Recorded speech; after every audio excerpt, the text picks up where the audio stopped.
Hello everyone, welcome to Indulge Auto. It's quite a hot day in Delhi NCR today, and so is the car I'm going to drive. The all-new Mahindra Thar, one of the hottest selling SUVs in India, and people, not only off-roaders but also lifestyle buyers, have literally lapped it up. Now, ever since the new generation Thar was launched back in 2020, the sales have been going up consistently. So now Mahindra has made quite a few improvements that buyers were expecting to see in the new Thar. We are going to take you through all the details right in this video. Let's get going.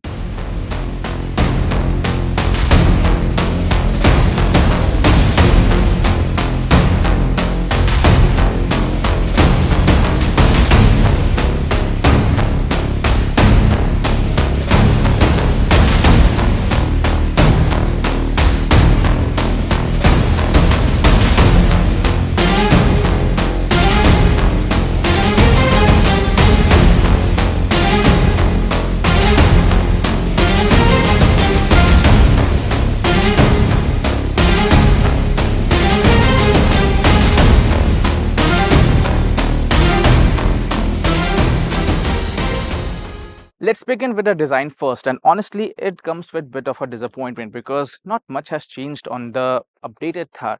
It continues with the same grille. It is the same unit, the same design, just that it's now finished in body color. And speaking of body color, you get two new body colors on the Thar. This ballistic gray that looks gorgeous, again inspired from the Thar rocks, and you have the red right there. Again, in terms of design, not much has been carried forward from the rocks as well. So you get the same halogen units, the traditional headlights as well. No DRLs, no fancy projector units. That is a mess in my opinion. People were expecting to see that, and not much feedback has been taken from the aftermarket as well. So again, a lot more could have done in terms of design as well. Now, done with that, you continue with the same bumper, and overall the car looks largely the same. Now, even profile remains identical to the Thar, and actually that is not a bad thing because people love it for the design, and you get the same thing here. Even the same alloy wheels, these are 18 inches short in all-terrain tires, but we were expecting to see a slightly wider track on the new Thar, and again that perhaps could have given it a better stance. But other than that, nothing changes even in terms of design in the profile. And towards the rear, the only new thing you see is the rear view camera mounted on the spare wheel, and a new wash wiper blade that's been given on the rear windscreen, because when you make your way through that slush, it helps you to keep it clean and give you a good view. Now, in terms of design dimension, nothing has changed. So even the boot space here remains the same what we have seen in its predecessor, the previous Thar, the outgoing model.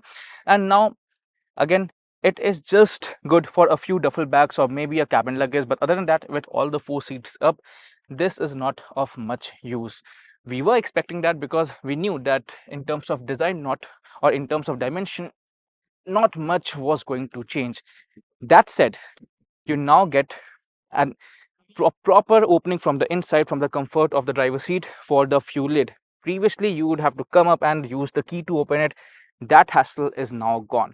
That's a wrap on the design, but let's get on the inside because the changes there are much more significant. Now, on the inside, the new Thar has improved quite a bit, both in terms of feel of the upholstery and in terms of features.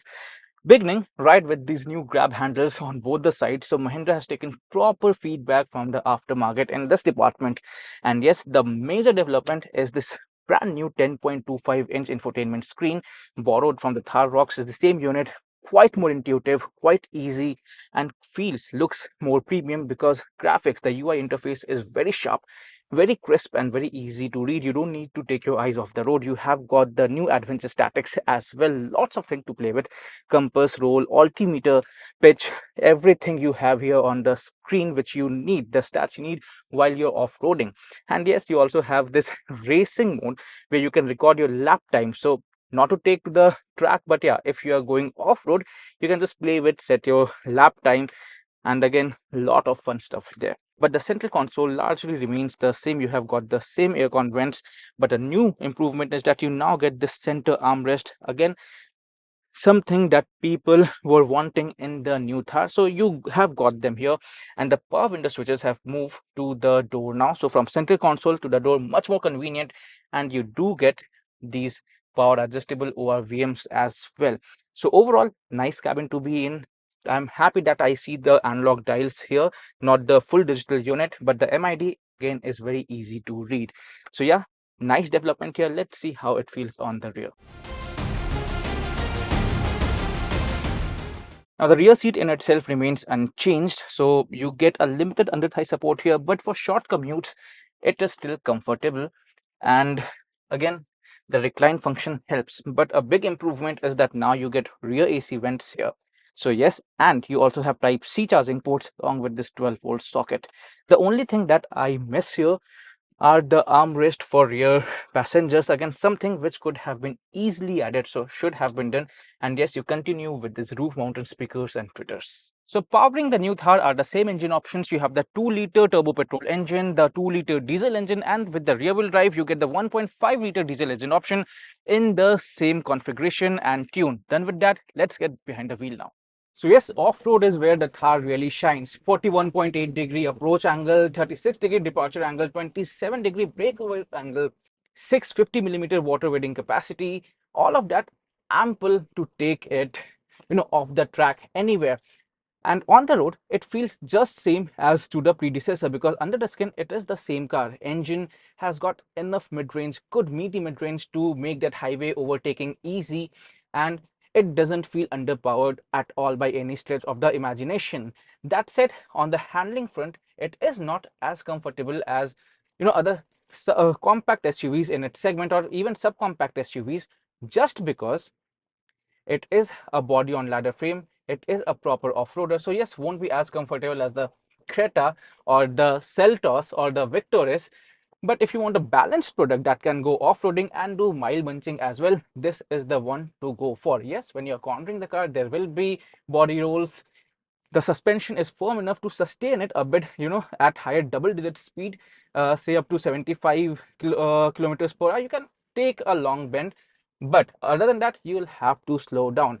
That said, ride quality again feels actually good. Even on these broken road, on undulations, it feels reasonably well settled.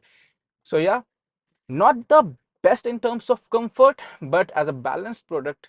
So yes, if you are an off-road enthusiast, you'll definitely love this product. But if you're just a lifestyle buyer, then the first thing you'll absolutely love about the Thar behind the wheel is the towering view you get on the road. Everything feels just quite below when you're on the go. So that was literally quite the experience we had with the Thar, and it's been a fun drive. The car has got a healthy dose of update, and it comes at a point where all cars are getting GST benefits just ahead of the festive season. And this being the sub 4 meter definitely sees a good price reduction. So yes, if you're looking forward to go for a new Thar, I think now is the time.